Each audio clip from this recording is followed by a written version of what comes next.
making disciples, transforming lives. Shalom Bapak Ibu semua. Wow, sukacita sekali melihat umat Tuhan begitu haus dan lapar.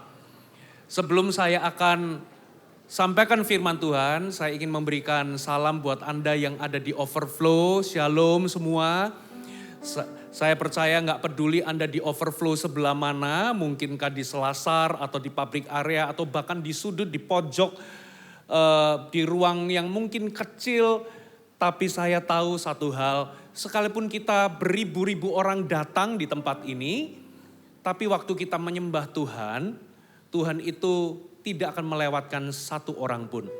Tuhan itu dealing dengan kita itu bukan massal atau bukan grosir, tapi Tuhan itu dealing dengan kita heart to heart, pribadi lepas pribadi.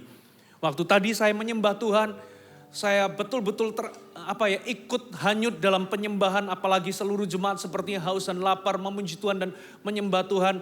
Sekalipun saya mendengar ada ribuan suara, tapi saya itu merasa bahwa ketika saya menyembah itu seolah-olah saya ada di ruangan seorang diri.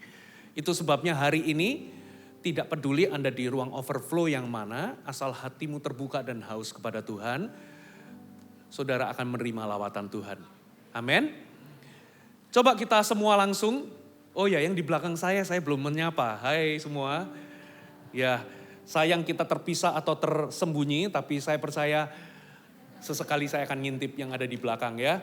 Saya juga ingin menyapa yang ada di pojok paling belakang. Coba angkat tangan, wow, itu pojok paling belakang. Juga di sebelah situ ada sudut kanan kiri, engkau juga tidak ketinggalan. Walaupun engkau ada di posisi di mana mungkin sound system tidak bisa menjangkau, tapi Tuhan melihat hati, amin. Oke, kita buka sama-sama Keluaran pasal yang ke-33. Keluaran 33, kita baca mulai ayat ke-7 sampai ayat yang ke-11. Sesudah itu Musa mengambil kemah dan membentangkannya di luar perkemahan, jauh dari perkemahan, dan menamainya kemah pertemuan. Katakan kemah pertemuan. Jadi orang-orang Israel di padang gurun itu mereka itu tinggal di kemah-kemah masing-masing. Lalu Musa ini membangun sebuah kemah pertemuan, tempat di mana tabut Allah atau tempat di mana Tuhan itu menyatakan diri. Ternyata tempat itu dikatakan jauh dari perkemahan, katakan jauh dari perkemahan. Setiap orang yang mencari Tuhan, keluarlah ia pergi ke kemah pertemuan yang di luar perkemahan itu. Jadi anytime, setiap orang yang ingin mencari Tuhan, mereka harus berjalan jauh menuju ke kemah pertemuan yang dibangun oleh Musa. Katakan jauh. Berarti di sini memberikan kita sebuah pelajaran, siapapun yang ingin mencari Tuhan itu perlu ada sebuah effort atau ada sebuah tindakan sengaja. Karena di zaman itu kenapa kok kemah pertemuan itu nggak dibuat dekat-dekat aja, 1 kilo, 2 kilo gitu. Tapi dikatakan di sini dibuat jauh dari perkemahan. Kurang lebih orang-orang Israel itu kurang lebih jumlahnya 2 juta, 3 juta orang. Jadi kalau dikatakan jauh dari perkemahan itu berarti cukup jauh. Apabila Musa keluar ke kemah itu, bangunlah seluruh bangsa itu dan berdirilah mereka. Masing-masing di pintu kemahnya dan mereka mengikuti Musa dengan matanya. Jadi memandang Musa. Waktu Musa itu pergi ke kemah pertemuan, ya sampai ia masuk ke dalam kemah, maksudnya kemah di sini kemah pertemuan itu. Apabila Musa masuk ke dalam kemah itu, turunlah tiang awan dan berhenti di pintu kemah dan berbicaralah Tuhan dengan Musa di sana. Jadi kalau Musa itu masuk ke dalam kemah pertemuan itu dikatakan turunlah tiang awan. Tiang awan itu adalah awan kemuliaan. Saudara, di zaman itu saudara hadirat Tuhan itu bukan sekedar simbol, tapi sebuah hadirat yang bisa dilihat kasat mata. Kalau siang bentuknya tiang awan, kalau malam bentuknya tiang api. Tiang itu seperti pilar begitu ya. Jadi tiang api menjulang ke atas. Kalau siang itu tiang awan. Nah, jadi kapanpun Musa itu masuk ke dalam kemah pertemuan, tiang awan itu turun ke sana, berhenti di situ. Setelah seluruh bangsa itu melihat bahwa tiang awan berhenti di pintu kemah, maka mereka bangun dan sujud menyembah masing-masing di mana? Di pintu kemahnya. Ayat 11.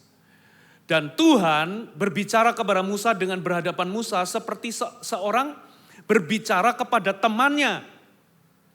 Kemudian kembalilah ia ke perkemahan. Jadi ketika Musa masuk di situ, ternyata Musa itu berjumpa dengan Tuhan, lalu bercakap-cakap. Bercakap-cakap di situ itu dua arah, katakan dua arah. Lalu setelah Musa itu bercakap-cakap, begitu selesai, dikatakan di sini apa? Kembalilah ia kemana? Ke perkemahan. Nah, poin saya ada di kalimat selanjutnya. Coba kita baca sama-sama. 1, 2, 3. Tetapi abdinya Yosua bin Nun, seorang yang masih muda, tidaklah meninggalkan kemah itu. Katakan tidak meninggalkan kemah itu. Dalam beberapa terjemahan dikatakan, dalam terjemahan bahasa Inggris, dikatakan Yosua tidak meninggalkan. Di beberapa terjemahan itu bahkan dikatakan Joshua lingered near God's presence. Katakan linger. Saya akan memberikan judul khotbah saya hari ini adalah Lingering in God's Presence. Saya coba cari di kamus, apa artinya linger? Saya bacakan ya. Saya catat di Google, lalu arti kata linger itu stay in a place longer than necessary because of a reluctance to live. Terjemahannya adalah tinggal di sebuah tempat lebih lama daripada yang diperlukan.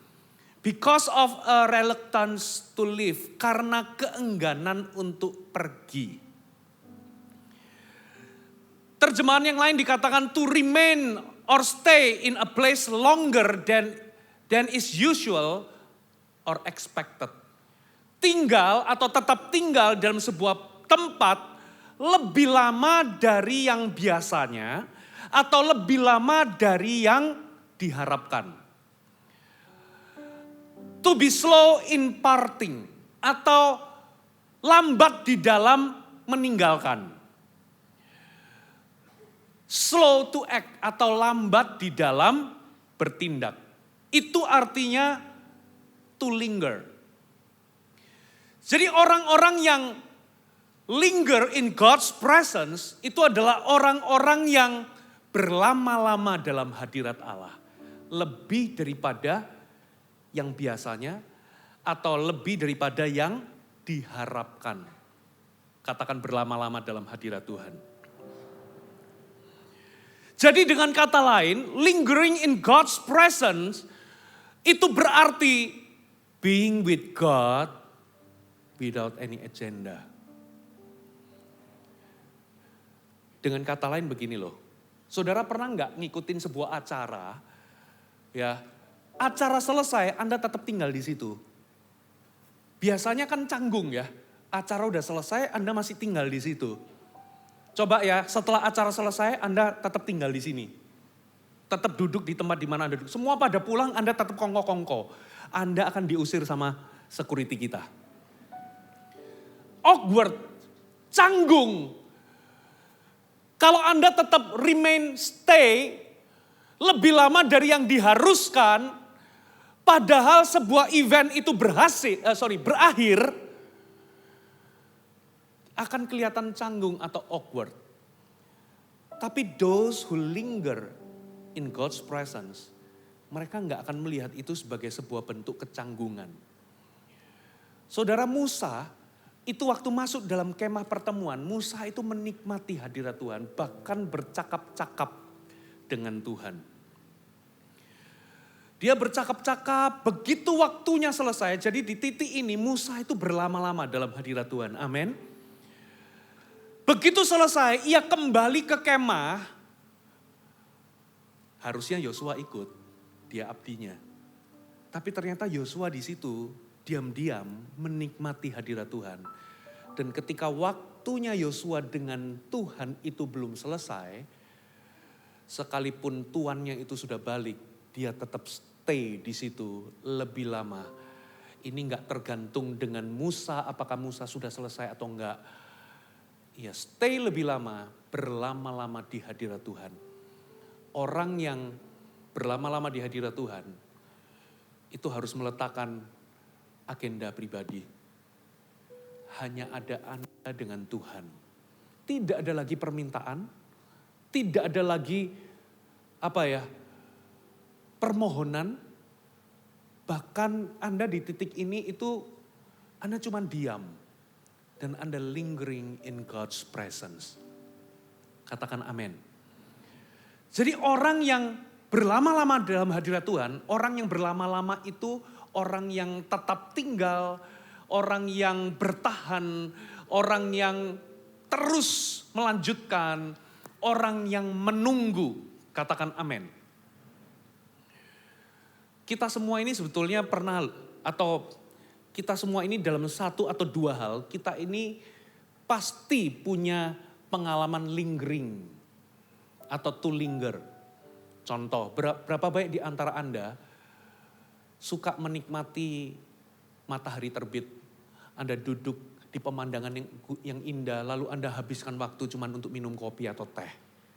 Nggak ada agenda, tapi cuma untuk menikmati kopi atau teh. Beberapa di antara Anda mungkin suka membaca buku yang bagus, lalu Anda berlama-lama di situ.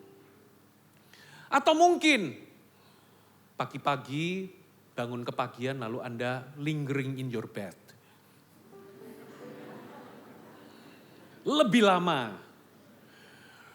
Atau saudara menikmati sunset, pemandangan. Tapi pertanyaannya, di dunia yang penuh dengan jadwal, di dunia yang sibuk, di dunia yang terburu-buru, di dunia yang penuh dengan deadline, saudara, ternyata lingering itu adalah sebuah seni yang sudah hampir punah. Coba, pernah nggak kita itu jadwalkan time to linger di dalam schedule kita? Atau time to tarry, berlambat-lambat. Yosua itu tarry di dalam hadirat Tuhan. Yosua itu linger di dalam hadirat Tuhan, berlama-lama dan berlambat-lambat. Pasti kita nggak pernah masukkan di jadwal berlama-lama atau berlambat-lambat. Nah pertanyaannya, dari mana Yosua ini bisa punya kebiasaan seperti ini? Bagaimana dia mengembangkannya? Saudara, saya menemukan paling tidak ada 5 hal. Saya coba selidiki Alkitab, ada 5 hal kenapa sih Yosua itu sampai di titik dia itu bisa punya kebiasaan berlama-lama dalam hadirat Tuhan. Saudara, yang pertama adalah karena Yosua itu melihat perbuatan ajaib Tuhan.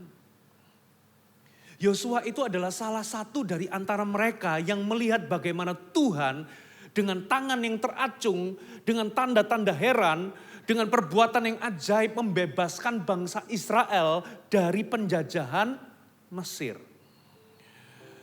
Yosua melihat 10 tulah itu diberikan. Yosua juga melihat laut terbelah. Dan perbuatan tangan Tuhan itu berlanjut sampai di mana?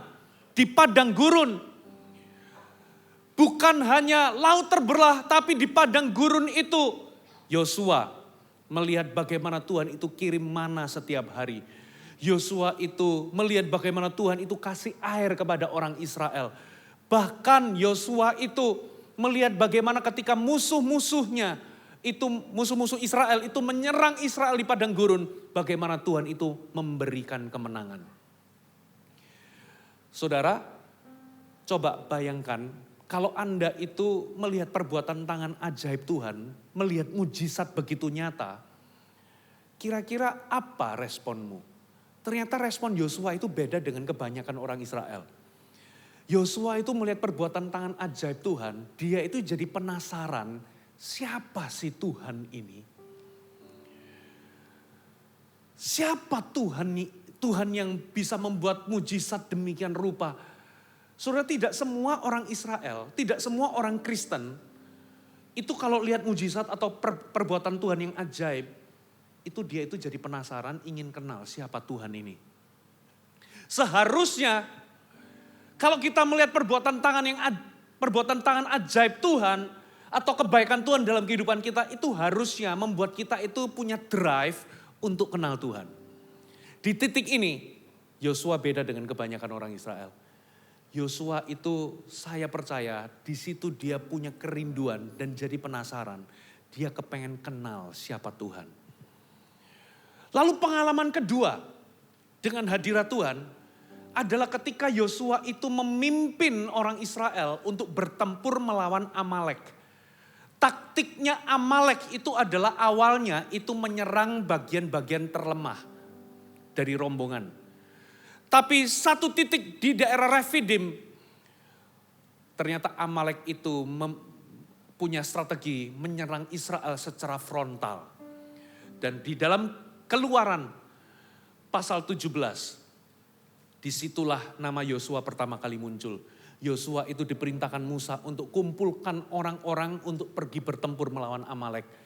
Sementara Musa katanya, aku akan berdiri di satu tempat sambil angkat tongkat. Nah, di situ dia dibantu sama Harun dan Hur. Anehnya, kalau tangannya mulai capek, penat turun, orang Amalek lebih kuat. Makanya dibantu. Ketika terangkat lagi, orang Israel lebih kuat.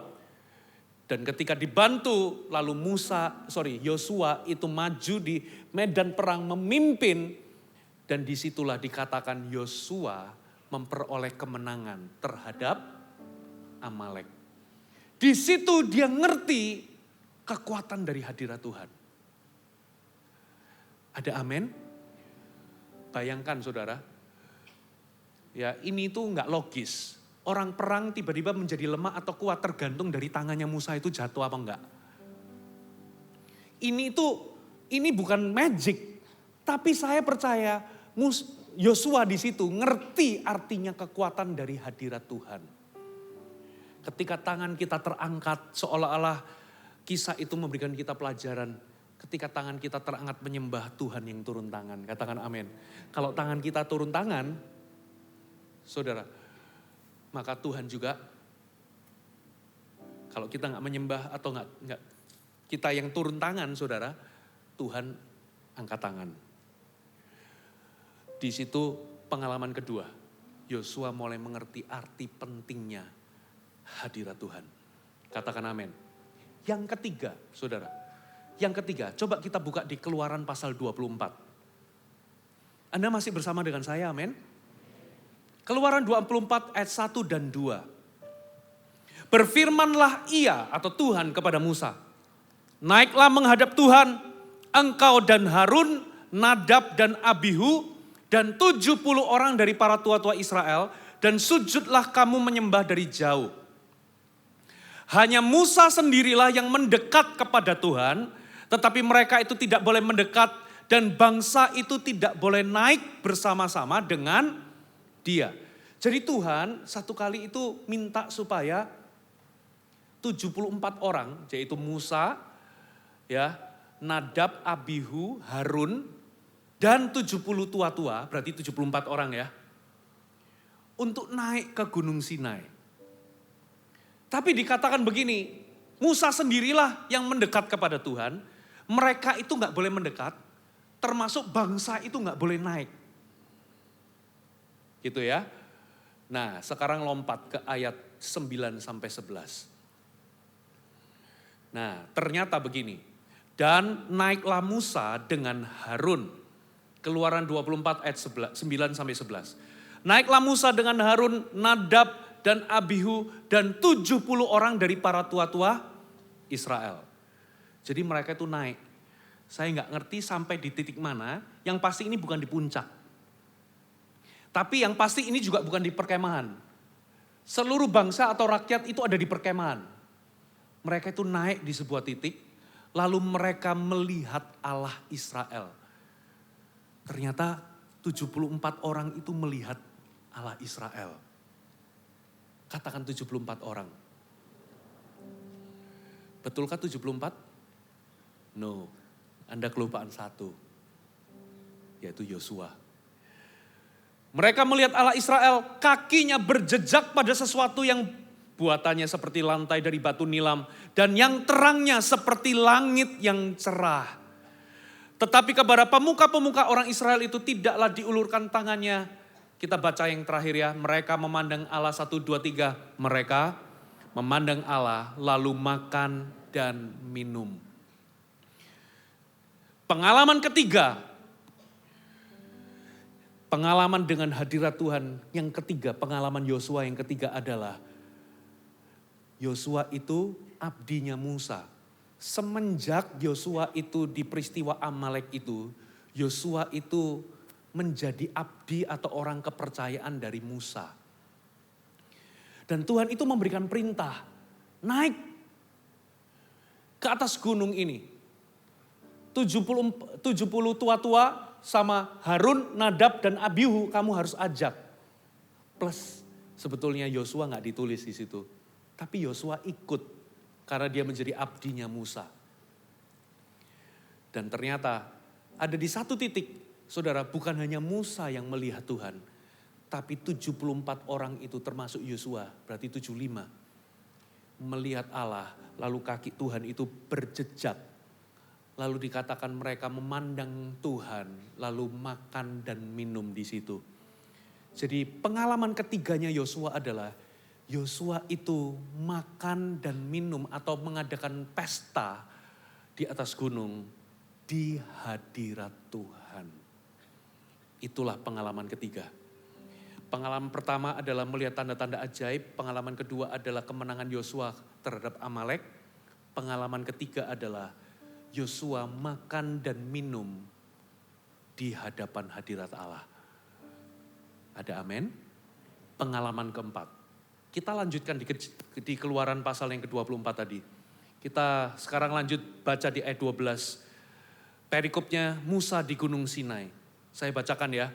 Tuhan berfirman kepada Musa, naiklah menghadap aku ke atas gunung. Tinggallah di sana, maka aku akan memberikan kepadamu loh batu, yakni hukum dan perintah yang telah kutuliskan untuk diajarkan kepada mereka. Lalu bangunlah Musa dengan siapa? Yosua abdinya. Maka naiklah Musa ke atas gunung Allah itu.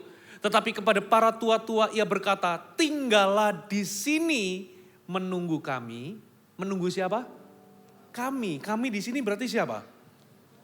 Musa dan Yosua. Sampai kami kembali kepadamu. Bukankah Harun dan Hur ada bersama-sama dengan kamu? Siapa yang ada perkaranya, datanglah kepada mereka. Maka Musa mendaki gunung dan awan itu menutupinya. Jadi di tempat di mana mereka itu makan dan minum, itu bukan di tempat yang rendah, itu bukan di perkemahan. Itu di sebuah level di Gunung Sinai, tapi bukan di puncak. Lalu dikatakan Musa itu naik mendaki lebih tinggi. Bapak Ibu. Nah di sini saya coba renungkan. Ternyata begini, Musa itu ngomong tinggallah di sini sampai kami tiba. Lalu dia mengajak Yosua untuk mendaki lebih tinggi. Katakan mendaki lebih tinggi. Saudara, di sini saya bisa tahu. Seharusnya gini loh. Yosua itu gak pernah diundang. Yang diundang itu cuma Musa untuk sampai ke atas. Nama Yosua itu sebetulnya gak diundang. Pernah gak Anda datang ke pesta tanpa diundang? Rasanya gimana? Makan tapi sebenarnya Anda gak diundang. Ya, saya tahu Yosua itu gak diundang. Bahkan namanya itu gak tercatat di dalam 70 tua-tua. Bahkan dia juga bukan imam Nadab, Abihu ataupun Harun. Dia itu cuma seorang abdi, katakan abdi. Tapi di sini loh luar biasanya saya melihat karena Yosua ini orang yang gak mau gini loh, mencari perhatian ke dirinya. Dan dia itu rendah hati, dia itu setia. Hati hambanya Yosua ini membuat dia itu bisa punya akses naik lebih tinggi ke gunung Tuhan. Katakan amin. Nah di titik ini seharusnya Nadab, Abihu ataupun Harun atau entahkah 70 tua-tua itu harusnya itu ikut naik ke atas. Tapi kalau Anda perhatikan, mereka itu bukan orang yang suka berlama-lama dalam hadirat Tuhan. Kenyataannya mereka disuruh tunggu di titik di mana mereka itu ada. Tapi kenyataannya kalau Anda baca keseluruhan, mereka balik ke bawah enggak? Mereka balik ke perkemahan. Dan sampai di bawah, hanya selang beberapa hari, mereka enggak sabar menunggu Musa. Dan mereka ini minta supaya dibuatkan anak lembu emas. Bukan hanya mereka itu menolak naik lebih tinggi, tapi mereka itu enggak sabar untuk apa? Segera meninggalkan padang gurun. Sampai-sampai minta dibikinkan anak lembu emas. Karena yang ada dalam hati mereka itu cuma janji Tuhan atau tanah perjanjian. Tapi bukan pribadi Tuhan. Makanya mereka turun, mereka nggak mau berlama-lama. Mereka turun, cepat-cepat mereka pengen buatkan kami Allah yang membawa kami keluar dari Mesir. Membawa kita masuk ke tanah Kanaan. Nah, di titik ini, coba Anda jadi Yosua. Sudah nggak diundang, dia itu berarti bukan termasuk dari golongan 70 tua-tua yang diundang Tuhan naik, betul ya? Dia juga bukan Nadab, Abihu ataupun Harun. Dia itu adalah rakyat biasa sebetulnya Yosua ini. Yang mana untuk rakyat biasa Tuhan itu ngomong jangan deket-deket dulu. Katakan amin. Jangan naik. Kalau saudara baca di situ, kalau engkau naik mendekat bahkan ke kaki gunung aja, engkau akan mati. Makanya bangsa itu, rakyat itu gak boleh mendekat. Kecuali 70 tua-tua, Nadab, Abihu, dan Harun. Yosua ini bukan siapa-siapa. Jadi dia tahu resikonya kalau dia naik bersama dengan Musa. Dia tahu resikonya. Dia bisa mati di situ. Tapi dengar baik-baik, kenapa kok dia tetap naik? Saya tahu betul. Dia itu lapar sama hadirat Tuhan. Dia menginginkan hadirat Tuhan. Dan dia siap bayar harganya. Kalaupun aku mati naik bareng Musa, so be it. Karena dia sudah tahu, dia sudah mencicipi makan dan minum pesta di dalam hadirat Tuhan. Tapi mencicipi hadirat Tuhan itu tidak membuat dia puas. Bahkan ketika dia diajak sama Musa untuk naik, dia ikut. Pengalaman kelima. Coba kita lihat ayat selanjutnya. Tadi kita berhenti sampai di mana? Kita baca ulang ayat 15 ya. Maka Musa mendaki gunung dan awan itu menutupinya. Kemuliaan Tuhan diam di atas gunung Sinai. Dan awan itu menutupinya berapa hari? 6 hari lamanya. Pada hari ke-7 dipanggilnyalah Musa dari tengah-tengah awan itu. Sampai sini ya. Kita pikir waktu Musa nyampe di dalam awan itu atau kemuliaan itu, Tuhan langsung ngomong. Betul ya? Ternyata Tuhan gak ngomong loh. Dikatakan awan itu menutupinya 6 hari, baru hari ke-7 baru Tuhan itu ngomong. Dengan kata lain kita ini seringkali ketika masuk dalam hadirat Tuhan, kita itu langsung merasa bahwa Tuhan itu kalau kita masuk Tuhan langsung bicara sama kita. No. Nggak selalu begitu loh saudara. Makanya ketika Anda masuk dalam hadirat Tuhan, ketika saudara itu mencari Tuhan dan Tuhan itu nggak langsung bicara, saudara nggak usah diburu-buru. Inilah waktunya Anda menunggu dan ambil kesempatan itu untuk Anda berlama-lama dalam hadiratnya. Katakan amin. Ketika kita berdoa, ada beberapa level dari doa atau dimensi di dalam doa. Ada 3 dimensi. Yang pertama adalah asking, katakan asking. Ketika Anda berdoa, Anda mengajukan permohonan atau Anda berdoa minta sesuatu sama Tuhan. Yang kedua adalah lebih dalam lagi adalah listening. Ketika saudara berdoa, Anda gak cuma ngomong, tapi saudara juga mendengar Tuhan berbicara. Tapi yang ketiga yang kita semua ini seringkali sulit adalah lingering. Di mana di situ Anda nggak ngomong, dan juga mungkin Tuhan juga nggak ngomong, tapi di situ Anda cuma menikmati kehadirat Tuhan. Menikmati hadirat Tuhan. Saudara, sahabat terbaikmu itu adalah orang-orang yang bisa menikmati keheningan. Kalian bareng-bareng, saudara bareng-bareng, tapi nggak ngomong, tapi bisa enjoy satu sama lain tanpa ngomong. Itu adalah sahabat terbaikmu. Karena nggak mesti ketemu itu mesti ngomong. Ada momen-momen di mana Anda saling diem tapi Anda bersama menikmati. Betul atau betul? Makanya penyembahan itu bukan bicara soal lagu yang kita nyanyikan saja. Penyembahan itu juga bukan bicara tempat kita menyembah. Tapi penyembahan itu lebih tepatnya bicara soal hubungan.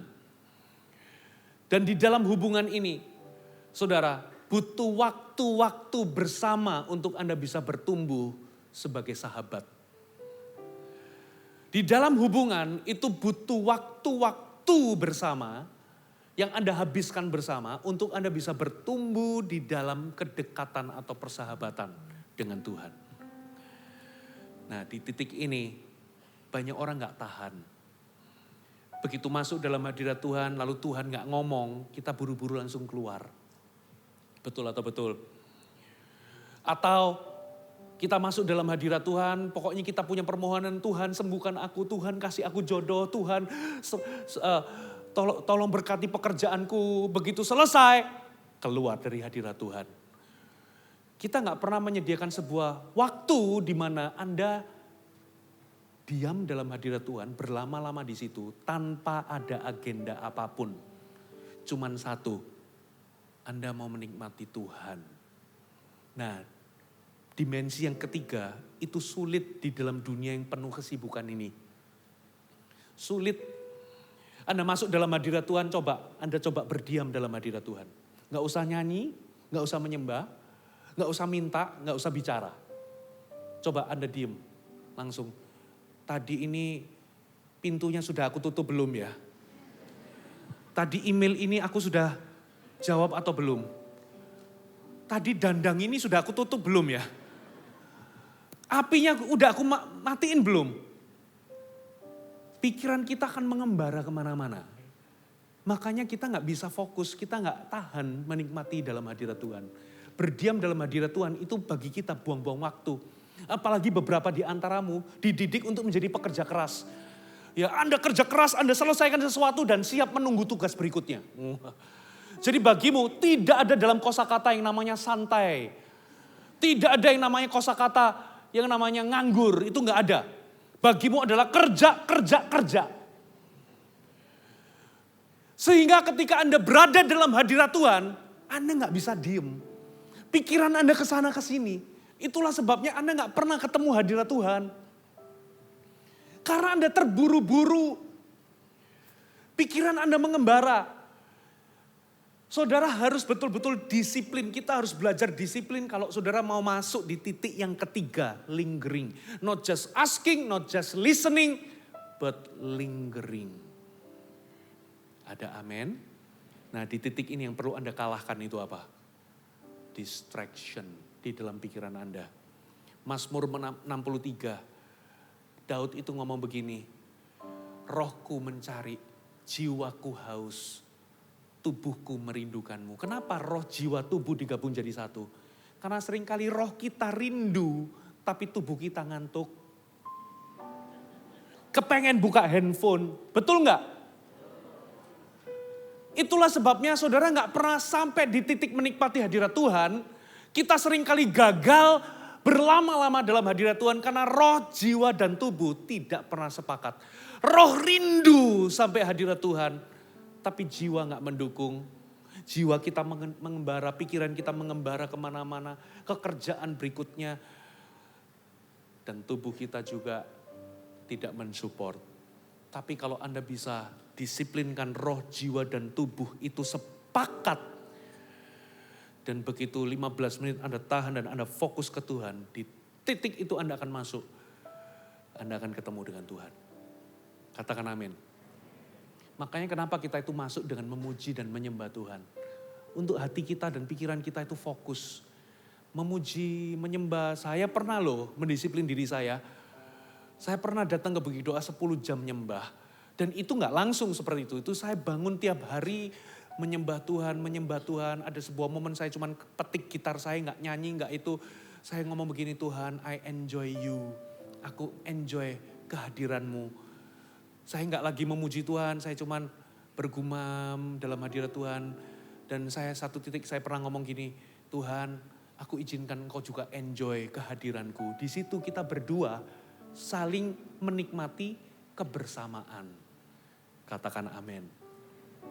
Tapi saudara gak pernah akan sampai di titik itu atau berlama-lama dalam hadirat Tuhan kalau Anda gak sepakat dulu roh, jiwa, dan tubuh. Amin. Pengalaman ke berapa sekarang? Kelima ya. Oh ya, tadi kelima ya dari tadi. Saya belum selesai saudara. Ayat ke-16. Kemuliaan Tuhan diam di atas gunung Sinai dan awan itu menutupinya 6 hari lamanya. Pada hari ke-7 baru Tuhan berbicara. Dipanggilnyalah Musa dari tengah-tengah awan itu. Tampaknya kemuliaan Tuhan sebagai api yang menghanguskan di mana? Di puncak gunung itu pada pemandangan orang Israel. Ayat 18, masuklah Musa ke tengah-tengah awan itu dengan mendaki gunung. Lalu tinggallah ia. Di mana? Di atas gunung itu 40 hari dan 40 malam lamanya. 40 hari 40 malam itu ternyata kalau saudara baca dalam Keluaran 32 ayat 1 dikatakan begini. Ketika bangsa itu melihat bahwa Musa mengundur-undur turun atau mengundur-undurkan turun dari gunung itu, maka berkumpulah mereka mengerumuni Harun dan berkata kepada mereka, mari buatlah kami Allah. Lalu mereka mencetak patung anak lembu emas. Dikatakan Musa mengundur-undurkan diri untuk turun. Berarti sebetulnya bisa jadi di atas sana Tuhan itu sudah kasih loh batunya itu loh.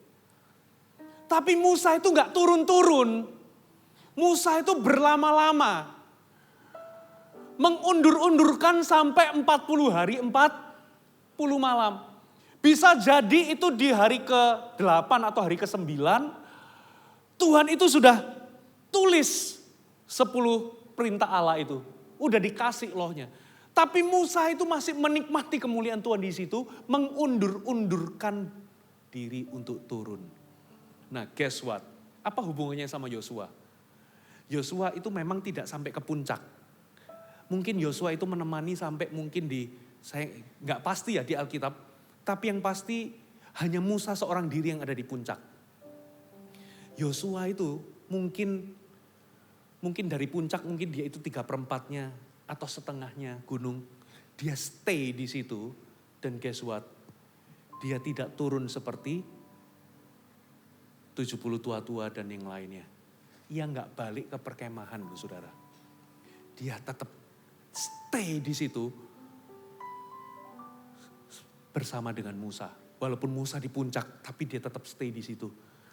Dan selama Musa itu stay di situ, Yosua diam-diam menikmati hadirat Tuhan dan juga ikut berlama-lama dalam hadirat Tuhan. Katakan amin. Dia bisa nggak turun? Dia bisa nggak sama seperti orang-orang Israel nggak sabar? Orang Israel nggak sabar, kita bikin aja patung. Ini udah 40 hari, 40 malam. Musa nggak turun-turun. Ternyata di titik ini Musa sedikit egois mungkin. Dia berlama-lama dalam hadirat Tuhan. Tapi disitulah ketahuan siapa adalah siapa. Orang-orang Israel memang pada dasarnya mereka tidak mementingkan hadirat Tuhan. Tapi beda dengan Yosua. No wonder ketika pada saatnya Musa itu harus turun sebagai pemimpin, siapa yang dipilih oleh Tuhan? Siapa yang dipilih oleh Tuhan? Yosua. Tuhan ngomong sama Musa, bawa Yosua berdiri di kemah pertemuan. Di situ aku akan berbicara. Kenapa Tuhan ngomong suruh Yosua berdiri di kemah pertemuan? Karena Tuhan kenal siapa Yosua. Yosua adalah orang yang tahu berlama-lama di dalam hadiratnya. Amin. Saya tutup dengan Daud, 2 ayat terakhir. Daud ini tahu rahasianya, kenapa sih orang berlama-lama? Emangnya apa yang terjadi ketika orang itu berlama-lama dalam hadirat Tuhan? Ini saudara, saya berikan 2 ayat ya. Yang pertama, Mazmur 16 ayat 11. Engkau memberitahukan kepadaku jalan kehidupan. Di hadapanmu ada sukacita berlimpah-limpah. Di tangan kananmu ada nikmat senantiasa. You will show me the path of life. In your presence is fullness of joy. Daud menuliskan Mazmur 16 ini pada waktu ia sedang dalam keadaan yang terjepit. Ia mengalami keadaan yang mengerikan. Ia lagi dikejar-kejar oleh Saul. Ia bersembunyi dan keadaan tapaknya mustahil untuk dia bisa melarikan diri. Sepertinya kematian itu pasti di depan dia. Dia itu sedang menunggu pasukan raja menangkap dia. Lalu dia tuliskan Mazmur ini. Dia berkata, You will show me the path of life. In your presence is the fullness of joy. Daud tahu sebuah rahasia.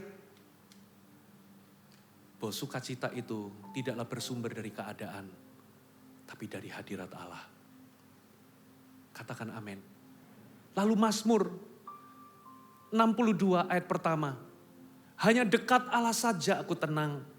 Daripadanya lah keselamatanku. Mazmur 62 ini juga ditulis oleh Daud pada masa-masa getir. Kali ini ia melarikan diri tapi bukan dari Raja Saul. Tapi dia melarikan diri dari anak yang mengkudeta dia. Dari Absalom.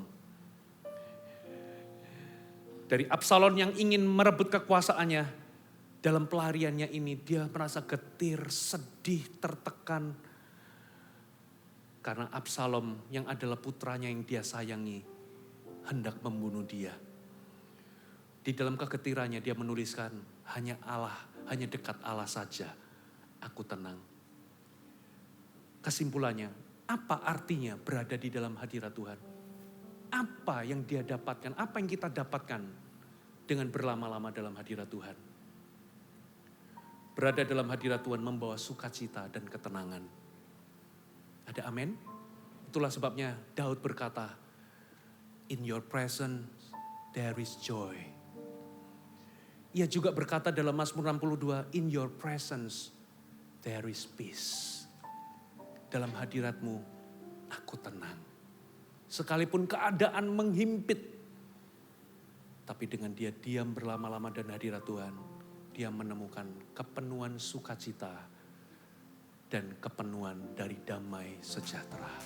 Hai, terima kasih sudah bergabung bersama kami, Gereja Mawar Sharon, Jabodetabek.